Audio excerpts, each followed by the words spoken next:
what are the different appeal options when a veteran gets a decision that they're not happy with? What can they do? So there's several different things that veterans can do when they receive a denial. We first need to know where the denial came from.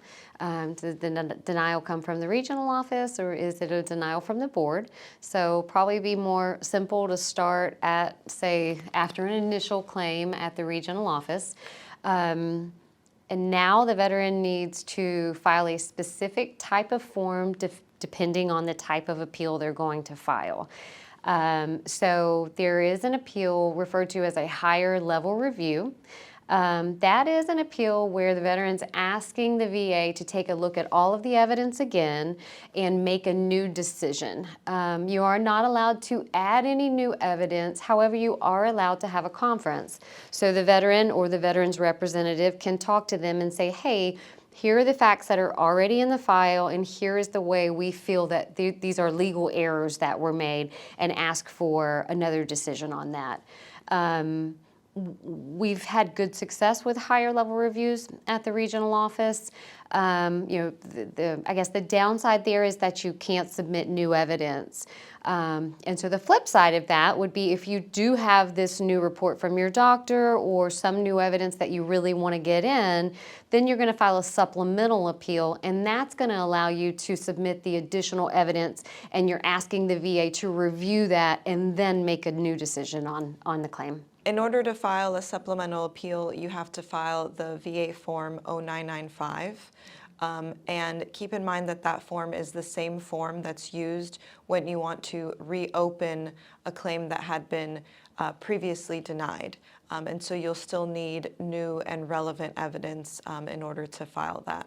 And that can be confusing for veterans. Am I reopening? Am I filing an appeal? Because with any of these appeals, they have 1 year from the date of the rating decision to file the appeal with the regional office.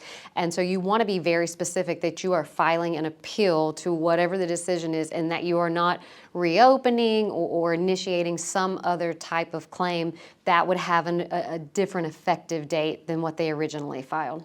And so the other option that you have to appeal your claim is to appeal it up to the Board of Veterans' Appeals, like you mentioned.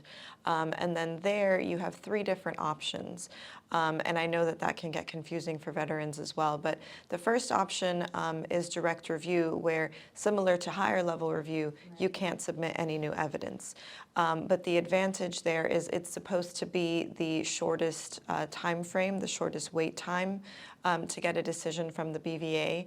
Although right now we're seeing wait times of well over a year, even though they say it's supposed to take a year.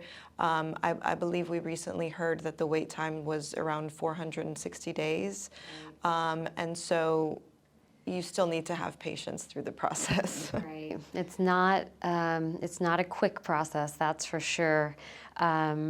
The other type of appeal, as Melanie mentioned, is a BVA evidence appeal, and that's very much like the supplemental appeal at the regional office in that you're submitting some new evidence.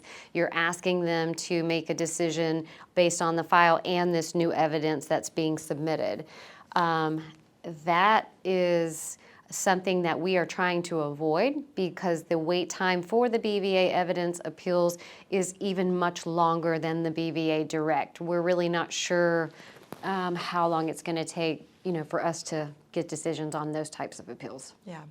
And the longest wait time is for the hearing lane. So if you want a hearing with a veterans law judge, you would file into the hearing lane where you would get assigned a hearing with a judge. But keep in mind that the hearing that you have with the judge, that's not necessarily the same judge that's going to make the decision.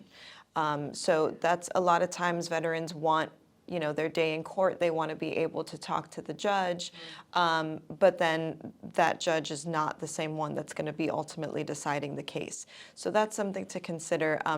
Whatever it is that you would want to say in a hearing, you can submit that through a statement if you do file into the evidence lane.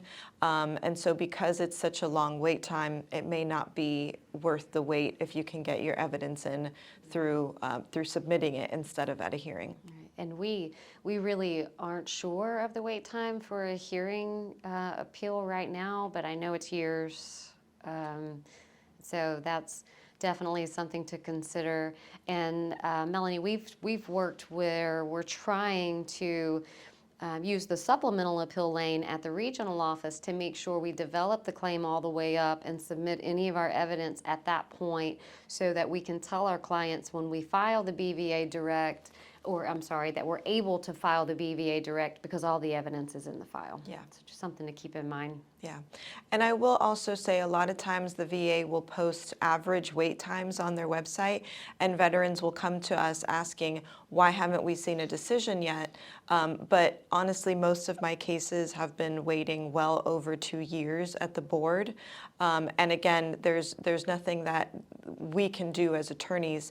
The only way that you can get it moving faster is if you request a motion to advance on the docket, which is like an expedite request. And in that case, they would only grant an expedite under 3 circumstances. So if you were over the age of 75, if you were terminal, so if you have a condition, a terminal disease, or if you were in extreme financial distress, like if you were going to be evicted or facing foreclosure, bankruptcy, homeless, things like that. Otherwise, if you don't fit into those categories, you're going to be waiting like everybody else. Right.